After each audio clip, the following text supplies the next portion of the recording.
রাহুলকে হারানোর পর যেন এক মুহূর্তে বদলে গেছে প্রিয়াঙ্কা সরকারের জীবন। চারিদিকে যখন শোক আর দুঃখের ছায়া, ঠিক তখনই সামনে আসে আরও এক চাঞ্চল্যকর খবর। প্রিয়াঙ্কা নাকি গুরুতর অসুস্থ হয়ে পড়েছেন। ভাইরাল হওয়া কিছু ছবিতে দেখা যাচ্ছে তিনি হাসপাতালের বেডে শুয়ে আছেন। চোখে ক্লান্তি, মুখে ভাঙনের ছাপ, যেন সবকিছু হারিয়ে একেবারে ভেঙে পড়েছেন ভেতর থেকে। ঘনিষ্ঠ সূত্রের দাবি, রাহুলের এই আকস্মিক ঘটনাটা তিনি কিছুতেই মানতে পারছেন না।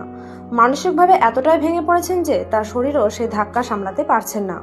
চিকিৎসকেরা তাকে পর্যবেক্ষণে রেখেছেন এবং সার্বক্ষণিক চিকিৎসা চলছে।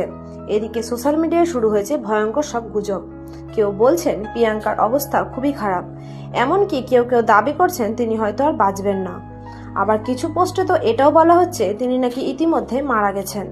কিন্তু আমরা যে সঠিক খবর জানতে পেরেছি সেটি একেবারে আলাদা। প্রিয়াঙ্কা সরকার জীবিত আছেন, তিনি চিকিৎসকদের তত্ত্বাবধানে রয়েছেন এবং ধীরে ধীরে সুস্থতার দিকে এগোচ্ছেন।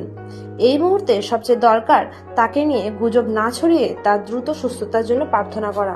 আপনার কি মনে হয়, এমন পরিস্থিতিতে সোশ্যাল মিডিয়ায় এই ধরনের গুজব ছড়ানো কতটা সঠিক? অবশ্যই আপনার মতামত কমেন্টে জানাতে ভুলবেন না।